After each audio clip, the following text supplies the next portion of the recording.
నమస్తే, నేను మీ కుప్ప పద్మిని. ఇన్నాళ్ళు మీ సపోర్ట్ ని నాకు అందిస్తూ, మీ ప్రేమని నాకు అందిస్తున్న ప్రతి ఒక్కరికి కృతజ్ఞతలు. ఇప్పుడు చూడబోతున్న ఈ వీడియో కూడా ఖచ్చితంగా మీకు ఉపయోగపడుతుంది. లైక్, షేర్ అండ్ సబ్స్క్రైబ్ చేసి మీ ఇష్టాన్ని అలాగే మీ సపోర్ట్ ని నాకు అందించండి. అలాగే ఈ వీడియో పట్ల మీ అభిప్రాయాన్ని కమెంట్ సెక్షన్ లో కమెంట్ చేసి నాకు తెలియజేయండి. నమస్తే, వెల్కమ్ టు అవర్ ఛానల్. నేను పద్మిని. ప్రస్తుతంతో పాటు ప్రముఖ వేదిక్ ఆస్ట్రాలజర్ అవినాష్ దాస్ గారు ఉన్నారు. మాట్లాడదాం. అవినాష్ గారు నమస్తే అండి. నమస్తే అండి. ఓం నమ శివాయ. ఓం నమో వెంకటేశాయ. శత్రువుల బాధలు ఖచ్చితంగా ప్రతి ఒక్కరికి శత్రువులు ఉంటారు. ఆ శత్రువుల నుంచి వచ్చేటటువంటి ఇబ్బంది ఏదైతే ఉందో ఒక్కొక్కరికి చాలా తీవ్ర స్థాయిలో ఉంటుంది. దాన్ని ఎదుర్కోవడం చాలా కష్టంగా ఉంటుంది. అంటే ప్రాణాపాయ స్థితులు కూడా ఉంటాయి కొంతమందికి. మానసికంగా చాలా ఇబ్బంది పడుతూ ఉంటారు శత్రువుల వల్ల. అలాగే ఆస్తికి సంబంధించిన ఒకవేళ అది పోతుంది అని అంటే డెఫినెట్ గా అది చాలా బాధాకరం కదా. ఫ్యూచర్ మొత్తం పోయినట్టుగా డెఫినెట్ గా కన్సిడర్ చేసుకోవచ్చు. మరి ఇట్లా శత్రువుల నుంచి బయటపడాలి, శత్రువు బాధ నుంచి బయటపడాలి అని అంటే ఏదైనా రెమెడీ ఉందా మీకు తెలిసిందే? ఓం నమ శివాయ. ఓం నమో వెంకటేశాయ. ఇవాళ ఈ రెమెడీస్ గురించి మాట్లాడతానండి. ఈ రెమెడీస్ చాలా చిన్న చిన్న రెమెడీస్ ఉంటాయి, కానీ ఇంపాక్ట్ బాగా చూపిస్తాయి. ఫర్ ఎగ్జాంపుల్, ఇప్పుడు మన జాతక చక్రంలో 3వ ఇల్లు ఉంది.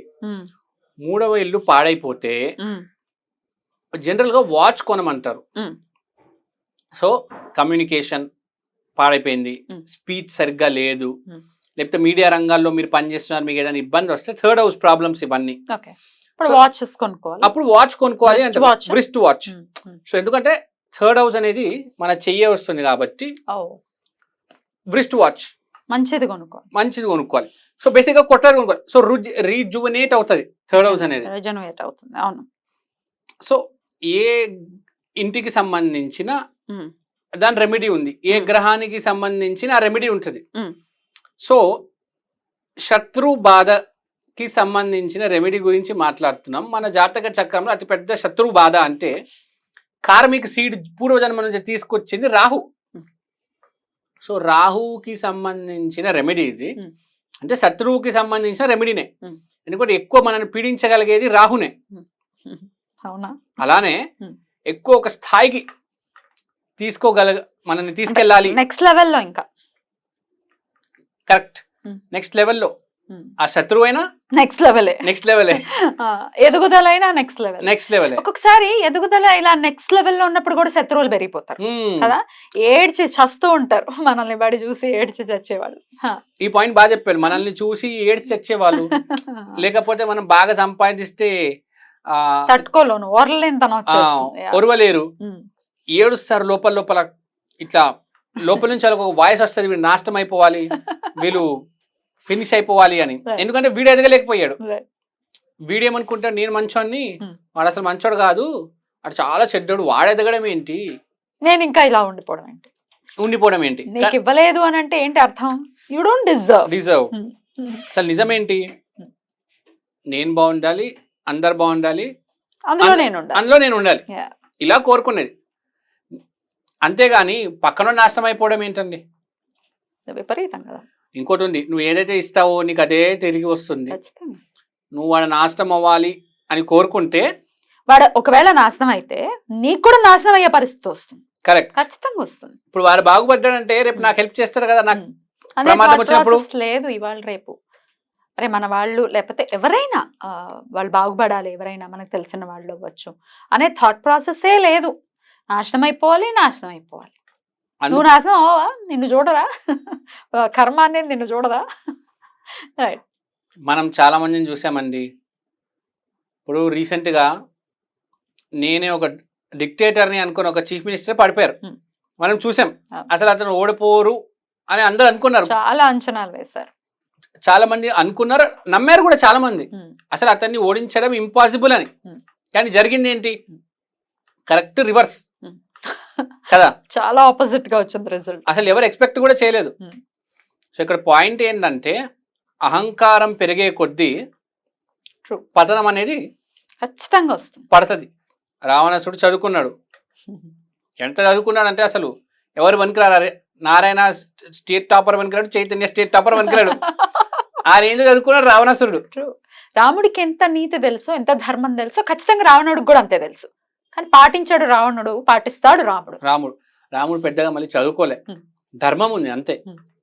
రావణాసుడు చదువుకున్నాడు, ధర్మం పోయింది, నశించింది, అహంకారం తలకెక్కి డాన్స్ చేసింది, డిస్కో డాన్స్.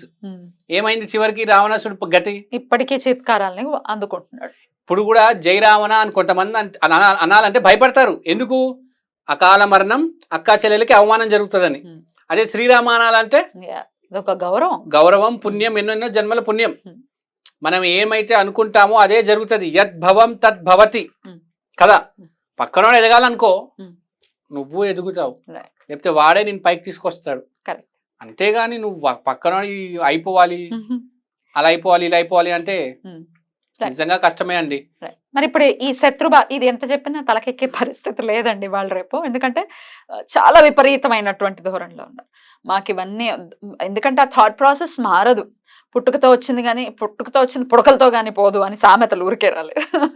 సరే, శత్రువులు మన జోలికి రావద్దు, అది పోనీ వాళ్ళు ఏదో నాశనం అవ్వాలని కూడా మనం కోరుకోవట్లే. ఆ శత్రుత్వం, ఆ భావన పోవాలి అని అంటే ఏం చేయాలి? సో రాహుకు సంబంధించిన రెమెడీ, Hmm. ఈ రెమెడీ చెప్తే ఏం రెమెడీ అనుకుంటారు, కానీ మనం ఎట్లయితే థర్డ్ హౌస్ కి బ్రిస్ట్వా చేసుకుంటే పని అవుతుంది అంటాము, ఈ రెమెడీ కూడా అలాంటిదే. Hmm. రాహు అతి పెద్ద శత్రువు కాబట్టి రాహుకి సంబంధించిన ఐటమ్ మినపగుళ్ళు. Hmm. Yeah. మీరు కావాలంటే చూడండి, మినపగుళ్ళుతో ఇడ్లీ చేస్తుంటే చాలా మంది గ్యాస్ వచ్చేస్తుంది Hmm. కదా, విపరీతమైన గ్యాస్, అంత పవర్ ఉంటుంది మినపగుళ్ళలో. Hmm. సో 41 మినపగుళ్ళు తీసుకొని Hmm.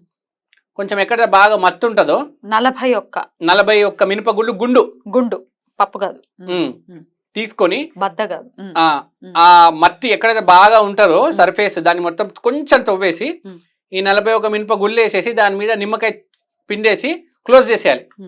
ఇది చూడడానికి చెప్పడానికి చాలా ఫన్నీగా ఉంది, కానీ డెఫినెట్ గా వర్క్ అవుతుంది. మనం జీవితంలో చూస్తూ ఉంటాం, చాలా పెద్ద పెద్ద ప్రాబ్లమ్స్ కి చిన్న చిన్న సొల్యూషన్స్ ఉంటాయి. తాళం కప్ప పెద్దగానే ఉంటుంది, కానీ తాళం చెవి చిన్నగా ఉంటుంది. బాగా చెప్పారండి. ఓపెన్ చేయాలంటే చెవి చాలు. రైట్. సో మీకు నిజంగా పెద్ద శత్రువు ఉన్నారు, లేకపోతే ఒక పెద్ద ప్రాబ్లం ఫేస్ చేస్తున్నారు మీరు, ఇప్పుడు ఆ చిన్న రెమెడీ చేసి చూడండి. ఈ రాహుకు సంబంధించిన శత్రు రెమెడీ కాదు.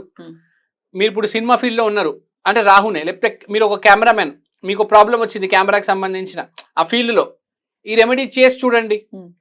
జస్ట్ అంటే సిచ్యువేషన్స్ ఒకవేళ మన మీద పగబట్టినా కూడా సిచ్యువేషన్స్ కూడా మారుతాయని చెప్తున్నారు. అవును, సిచ్యువేషన్ మారుతుంది, మీకు అర్థమవుతుంది, ఫస్ట్ క్లారిటీ వస్తుంది సిచ్యువేషన్ మీద, ఎదురోడు ఏం చేయబోతున్నాడు అని తెలుస్తుంది. మన భయం ఏంటంటే శత్రువు నెక్స్ట్ స్టెప్ ఏంటి మనకు తెలీదు. మనం ఏమనుకున్నాం, ఒక అడుగు ముందు ఉండాలి అనుకుంటాం, కానీ వాడేంటి అని మనం అంచనా వేయలేము. అలాంటప్పుడు ఇట్లా పనిచేస్తుంది. అంటే శత్రువు ఎవడో తెలియని వాళ్ళు కూడా ఉంటారు. ఎందుకంటే ఏడుపులు ఎట్నుంచి వస్తున్నాయో, ఎవడు ఏడుస్తున్నాడు, ఎందుకంటే మన పక్కనే ఉంటారు శత్రువులు, మనతో చాలా బ్యూటిఫుల్ గా యాక్ట్ చేస్తూ, సినిమా హీరోలు కూడా పనిచేయనంత బ్యూటిఫుల్ గా యాక్ట్ చేస్తూ మనల్ని చూసి ఏడిసి వచ్చేవాళ్ళు ఉంటారు. మరి అట్లా తెలియని పక్షంలో కూడా ఇది పనిచేస్తుందా? పనిచేస్తుంది. మీ శత్రువు ఎవరో మీకు తెలుస్తుంది, ఆటోమేటిక్ మీ శత్రువు క్లియర్ అయిపోవడం అనేది కూడా జరుగుతుంది. చేసి చూడండి. ఇది ఎప్పుడు చేయాలి రెమెడీ? ఇది సాటర్డే రోజు చేసుకుంటే అద్భుతంగా ఉంటుంది. ఏ టైంలో చేయాలి?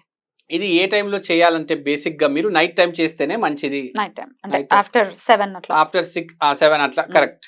చీకటి పడింది రావు అంటే చీకటి, సో చీకటి పడిన తర్వాత చేసుకోండి, అద్భుతంగా ఉంటుంది. ఒకసారైనా ముందు ఒకసారి చేసి చూడండి, తర్వాత మళ్ళీ నెక్స్ట్ సాటర్డే చేయండి, మీకే అర్థమవుతుంది. స్లోగా మీకు ఆ శత్రువు అంటే ఆ యాంగిల్ ఓపెన్ అవుతుంది. ఇది మట్టిలో మీరు గొయ్యి తీసి పెట్టండి అని అంటున్నారు. బయట ఎక్కడైనా, మన ఇంట్లో కాకుండా? ఇంట్లో కాదు, ఎక్కడైనా, బయట ఎక్కడైనా. ఇప్పుడు మన రోడ్ మీద వెళ్తూ ఉంటాము, ఇప్పుడు ఫర్ ఎగ్జాంపుల్ హైదరాబాద్ ఉంది, ఆ చింతలు షాపూర్ పోతుంటే అడవులు వస్తూనే ఉంటాయి, నిర్మానుష్యం చెట్లు ఉంటాయి, అక్కడ కొంచెం తవ్వేసి నుంచి బయటపడాలి, శత్రు బాధ నుంచి బయటపడాలని మనస్ఫూర్తిగా కోరుకుంటూ చక్కటి రెమెడీని తెలియజేశారు. కృతజ్ఞతలండి. నమస్తే.